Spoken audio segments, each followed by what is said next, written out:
remember what you were doing when you were 21, 22, or 23? Well, I do. At 21, I was trying to figure out my life. At 22, I was trying to finish my master's degree. And at 23, I was trying to figure out my goal in life.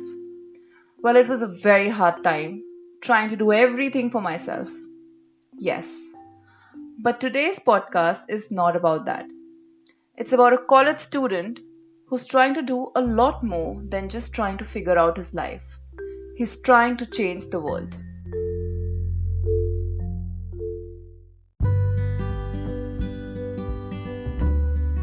Namaste, everyone, and welcome to Stories You Should Know.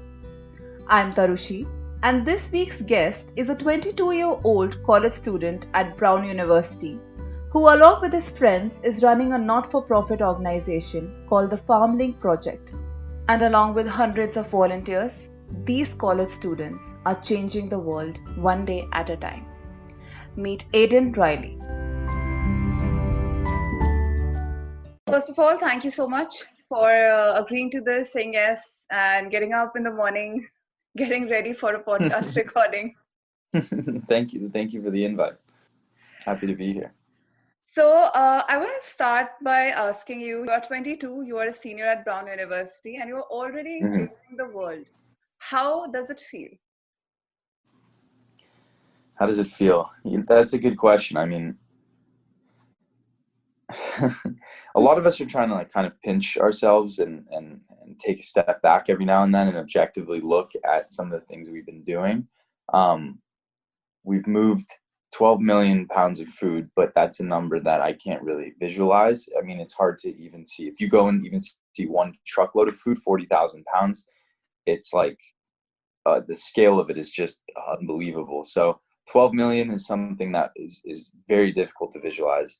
But we try to take a step back and look at it objectively. And think about what that means. And I'll be honest, it's difficult to do so, but at the same time, it's a motivating factor. If there's ever a reason to get up in the morning, and if there's ever a reason to work late, miss hanging out with friends, whatever it may be, it's this one. I think we stumbled upon something that, for each one of us working on this project, is the most motivating and valuable thing we've ever done in our lives. And that's pretty cool. And it's quite amazing to see college students coming together for something like this. And you started very small, and it became something really big and meaningful. And the fact that people around the world know about this, and it's happening, and everyone's contributing to it, it adds up to the kind of good deed that you guys are doing together. And now I want to go back to, let's say, to the beginning of your college years. And I mean, were you always into, let's name it, like helping people in society and charity work? Were you always doing something, a bits and parts of it in the beginning? Yeah, if we spoke 6 months ago, I would have told you that my primary interest is documentary filmmaking. That's what I really loved to do, and what I still love to do. I spent most of my summers. I'm a political science major here at Brown, comparative politics. I mean, I'm really, really interested in what's going on in other countries outside of this bubble that I live in Los Angeles and Rhode Island. Los Angeles is where I'm from. So actually, the last couple summers I've spent going to other countries to film documentary work on situations in, for example, my freshman year, I spent it in Nicaragua, filming a civil conflict that was going on in the summer of 2018. And I was actually there with James Knopf, who's the other co-founder of Farmlink. So yeah, the two of us really worked together. We both had interests in kind of expanding our worldview and learning things from what was happening abroad, and then taking stories from what was happening abroad and bringing them back and making them accessible to people at home. That was a primary interest for both of us, really. And at the same time, both of us, we went to an Episcopalian middle school, and that's where we met when we were about 11 years old. And and that school really, really hammered in the values of volunteering, and especially volunteering at our local food bank. So him and I would always volunteer at our local food bank throughout middle school and then going into high school. Um, so when the pandemic happened, we couldn't do any documentary work. We had to put the stuff that we were thinking about doing on hold, and we didn't know what we were going to do. And it kind of came full circle in this, okay, using Zoom, just using our phones, using our computers, we can actually affect some change, learn the stories of what's going on, take that sort of those skills we learned doing documentary work in just calling up people and learning what's actually happening after reading an article in the news, trying to get a real sense of what's happening, and then seeing if you can do anything about it. And it came full circle from our experience in that documentary work and then our experience in volunteering at food banks. I really think there's a tie in there in how Farmlink was created because, yeah, as I said, it was myself and the other co-founder. So how did it exactly started? Like, I mean, there has to be some thought process to it. You and your co-founder, you sat down together, you spoke about it. And how did exactly the Farmlink project came into the picture? And you reached out to food banks and farms. How did all this happen? Yeah, I mean, it started because I think James Knopf, the other co-founder, he gave me a call and we were trying to brainstorm something to do because it was April. We had been home from school for a month and doing nothing, quarantining. Um, and it felt very unnatural and there was so much going on in the world. It was like, okay, we can figure out something to do. We came up with a bunch of crazy ideas of these big plots of things like an idea to help people donate some of their government checks that they were receiving if they didn't need all of it to those who needed it more, and just sort of vague ideas. And then we kind of stumbled out of it and we were like, I don't know how we're going to get this done. But then I was reading articles I was seeing specifically New York Times articles about farmers who were having to dump a bunch of milk and smash a bunch of eggs and bury their potatoes and bury their produce because the supply chains broke down. The story goes that basically as in March, when all the major closures happened across the United States, like, for example, Brown University closing, the farm that provided the food to feed people, the thousands of people at Brown University, they had their order canceled. And then all the perishables they had on hand that were supposed to be shipped they couldn't pay for the refrigeration. And so it was cheaper for them to bury it. I was reading those articles. And then I was also hearing from the food bank that I volunteered at that I mentioned when I was younger. And they were saying basically they were having, instead of 300 visitors per week, 1,200 visitors. And they had a 3-month long, they had a storage unit that had 3 months worth of food and they were burning through it in like 2 weeks. And so those are obviously two issues that seems like they could solve each other. Millions of pounds of food being buried, and people, not just in the food bank I volunteered at, but around the country, because of job layoffs, because of economic instability caused by the pandemic, having to go to food banks more, having more food insecurity, people having a more difficult time getting food on their plate. So long story short, the initial effort was just to connect, just to get in touch with some of these farmers that I was reading about and get their food, that instead of them dumping it, be like, hey, we will figure out a way to get it to a food bank. And the way we did that in the beginning was just by, I had no idea how to like book a truck or, like have like what a freight company was. So we just rented trucks ourselves from Penske. Apparently you can do that if you're above 18 years old. And we rented like 40-foot box trucks, 26-foot box trucks. And we would drive into the farms ourselves, pick up, let's say like one of our first deliveries was 11,000 eggs, load the eggs ourselves, and then bring them directly to the food bank and unload them ourselves. So that's how it was in the beginning. It was just cold calling farmers ourselves. It was about a group of like 5 of us, and seeing if anybody picked up, if they had any surplus, and maybe 1 in every 100 phone calls we would get through to somebody. And if they had it, we'd be like, okay, how, sir, like we'll do anything we can. How much money do you need? We'll raise the money, and we'll come pick it up ourselves and we'll get it to a food bank, and your food is going to help feed people rather than you put it in the ground. That's what it was in the beginning. And the larger it becomes, over the period of time, because you started with just 5 people and 1 truck, which you and your friends drove yourself. And now it became a much larger thing, much bigger thing. Volunteers started coming in, donations started coming in, more people wanted to get linked with it. You are a college student, and I really want to know, how does this all fit into the picture of 5 6 college students, because it's a big, you're running a non-profit organization, which is itself is a huge deal. It comes with a lot of paperwork, a lot of permissions and everything going on. So how did that happen? You took care of it, you had your family, people around. How was the management happening? How is the management happening now, or how did it grow? It grow. How did it grow? Okay. It grew very naturally, which was the only way I think it could have.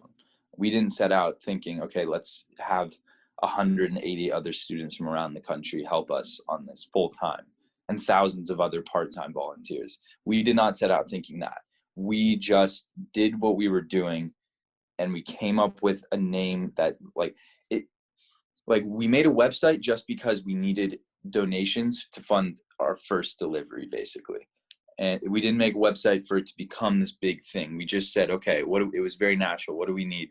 We need $1,000 to move 50,000 pounds of onions from Idaho to California. How can we get that $1,000? Well, we probably need a website that people can click donate on. So we made the website, and then we're like, well, maybe we can share with just our friends and family on like Facebook, and then maybe we'll be able to get that $1,000. But in doing so, it's as you know, not just in the United States, around the world, it's a it's a it's a it's a dark time, and there's a lot of horrible things going on around the world. Um, and especially in April and May, the morale I think was very low, at least where I'm, at least in California, and and I think our effort initially, when we were started sharing around what were the Facebook, and started sharing around the Instagram posts, what we were trying to do, trying to raise money, I think it snowballed super quickly, and people caught on to it, and people caught on to at least this message of, okay, yes, we're college students, yes, we were sent home, yes, we were having to stay in our home for 2 months, or for several months, and we can't do anything but quarantine, but we're still going to try to affect some kind of change, because why not? I think people caught on to that really quickly. It started getting shared a lot. And then from there, I started having people reach out. Hey, can I help? Hey, can I help? Hey, I finished with my classes, and I have so much time, or I had a summer internship and that got canceled, or I had a job. I just graduated and I had a job, and now I've been furloughed. Can I help you with this effort? And it just became this outpouring of people wanting to support. And we just said yes. I mean, yeah, it's what we're doing is a very simple process, and that's kind of the beauty in it. It isn't rocket science. Basically, it's just putting in the time, making the relationships with the farmers, finding the surplus, doing the right work to set up the deliveries so that they're streamlined and the logistics work, and that's it. And anybody can do it. So we had as many people on as we could, as we could, and the more people came, the more people that were sharing the story on their own Instagrams and their own social medias, and then it just kept snowballing like that. um so yeah, and I think that growth was like a very perfect example of natural growth, and it was just because I think we got what we were doing down right, in that it was I think we communicated that it was simple, and we communicated how we were doing it and why we were doing it very succinctly, and that resonated with people at a perfect time, so to where it was just an outpouring of support. And I don't think we would have had the same if we set out trying to shoot for the growth we had, rather than Right. focusing on internally on what it is we were doing. And now you guys are 6.5 months into the entire Farmlink project. It started in March, right? April 15th. Okay, so now it's almost 6 months, and Mhm. now how strong is your team? How many people are associated with it? Yeah, so internally, full time, we have about 100 people. We've gone through different waves, as at our peak, it was in July, it was about 180 people, and then a lot of those people left and went back to school, to their jobs, whatever it may be. They were super helpful in helping us have the summer that we had. And then we just onboarded about 85 new people for the fall. So that comes up to, with the remaining 15 that stayed on, we have about 100 people working full time on this, and that's 40-hour work week plus. And keep in mind that's for, we're not paying anybody. I'm not making any money. Nobody is making a cent off of this. So that's pretty remarkable thing. The fact that this many people, our average age is about 21. This many young people are willing to put in this work, and it's a lot of work for no pay. And beyond that, beyond the internal team, we have a volunteer network for those who, let's say, can't put in that time because they have a family to feed, they have a job, they have they're back in school trying to get a degree, whatever it may be, but they still want to help. We have opportunities for those people who they can sign up on Facebook and join the community page. They can sign up as a volunteer and join what we call power hours, which are just a couple of hours sessions a week, where they're calling farmers. And there are thousands of people in that network. Last time I checked, it was about 2,000, but it must have grown since then. Wow. And now you're back to college. How's that happening? How are you dealing with work and college all together? It's open now. Everything's happening. Yeah, that's a good question. I mean, I'm still trying to figure out how I'm dealing with it too. I've been here about a week, and we Brown University has opened up in some capacity. All my classes are online. They're on Zoom, so I spend a lot of my time on Zoom. But so do we all.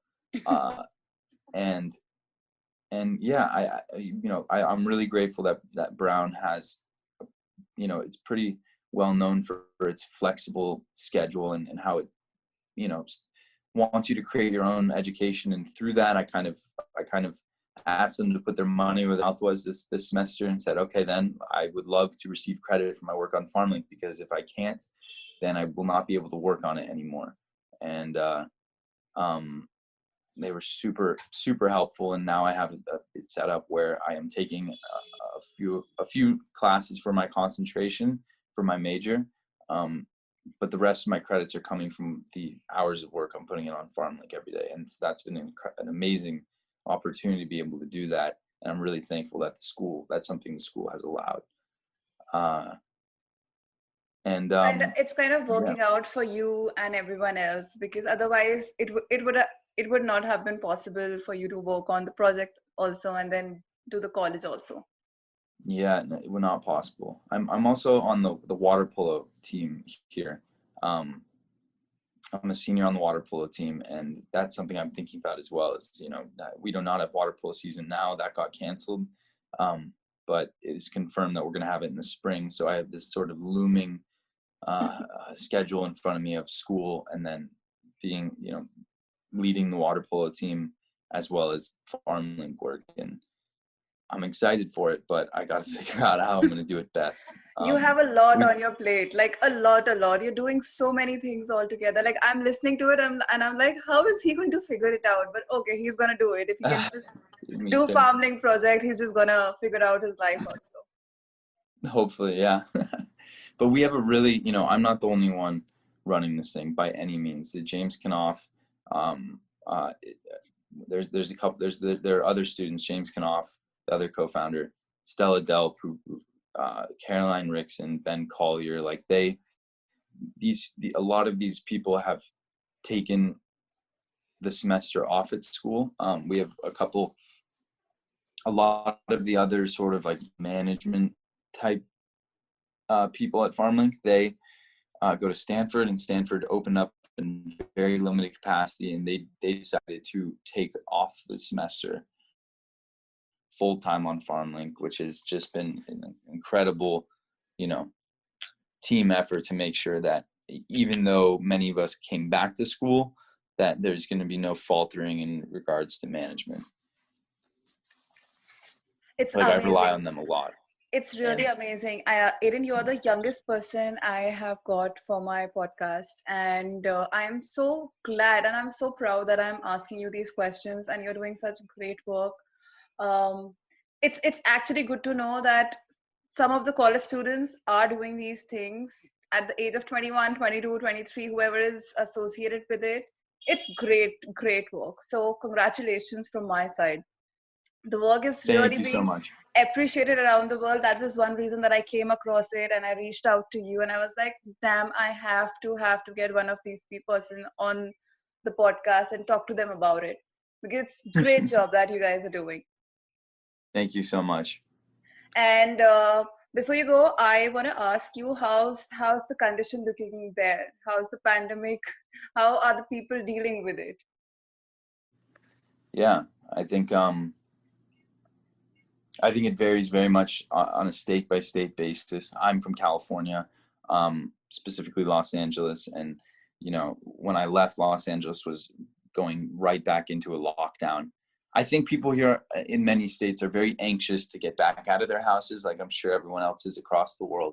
Um, but in some cases, there's jumping. There's people rushing a little bit where the cases start to subside a little bit, and then everyone, and then the the city opens back up in and restaurants open back up and people start going out to bars and stuff, and then the cases spike again and people have to go Nice. back. So I think there is a lot of anxiety about, people are settling in and have recognized the value and what it means to be living with your family again for the first time in a couple of years maybe, um, and to not have to get up and rush to work in traffic at 7:30 every morning and instead be able to be home and wear sweatpants and that kind of thing.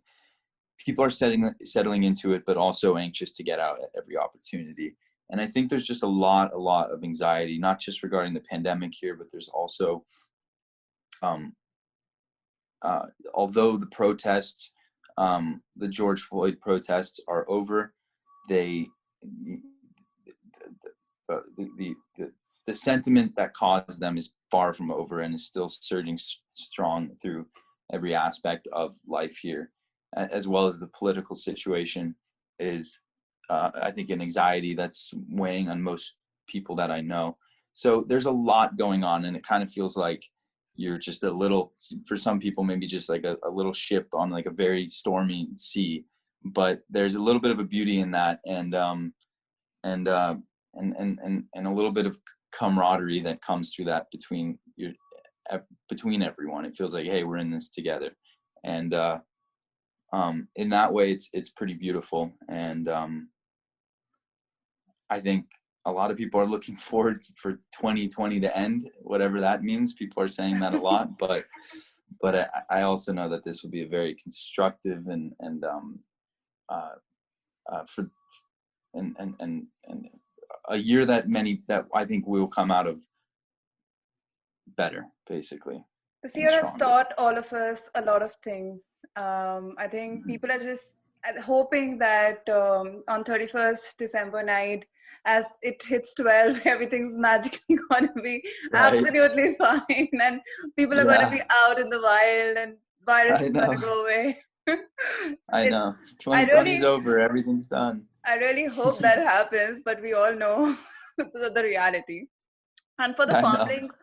farmlink project, you guys have thought about, it's gonna keep going on throughout the year. You're gonna keep it up next year also, like make it into a proper organization for future also for you guys to run, or you just gonna think about it as it goes.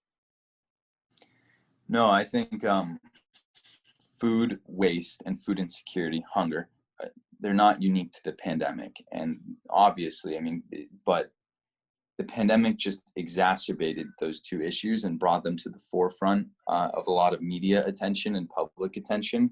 But although there were millions of pounds being wasted in March, there are billions and billions of pounds, tens of billions of pounds of food being wasted in the United States, good quality food that people could eat, while a third of the people in the country are food insecure. So that doesn't make any sense at all. And I think it became pretty clear to us right off, just a couple months in, we realized, okay, this is probably not going to be something that we end at the end of summer and sort of like, you know, pat ourselves on the back and say, oh, okay, we did a great job. This is a much larger issue that maybe we have an opportunity to sort of make a dent in.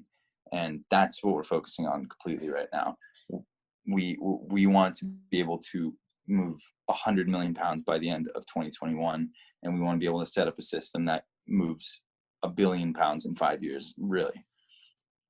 Amazing. It's a perfect plan, and I'm gonna get back to you at the end of 2021, and we're gonna talk about it Mhm. again. It's gonna be amazing. Yeah, we should, absolutely. Thank you so much, Aidan. It was wonderful, wonderful talking to you, and all the best for your project. Say congratulations, and that I'm really grateful to your entire team. They are doing an amazing work, and all the really really best. Be careful, guys. The virus is not yet over, so you gotta be really really careful. Absolutely. I'll pass on the word, and you as well. Absolutely. That was Aidan Reilly, co-founder of the Farmlink project. You can find out more about it on their website www.farmlinkproject.org. Now it's time for some exciting news. Stories You Should Know now has its official logo. Yes, you heard it right. You can see it on the cover of this podcast. And for the official logo reveal video, you can visit my YouTube channel that can be found by entering my name Tarushi Chaudhary in the YouTube search bar. You can also find it on Stories You Should Know's Instagram page. And take my word for it, you'll have a smile on your face by the end of it. And also, please do tell your friends and family about Stories You Should Know and help in making these stories reach more people. Thank you for listening to this podcast. I would love to hear from you all, so please do drop a comment if wherever you are listening allows you to, or just slide a DM on Instagram. You can also write to me at tarushi@storiesyoushouldknow.com. I will be back soon with another great story. Take care of yourselves and your loved ones, everyone. Help someone in need if you can, and be kind. This is Misty signing off.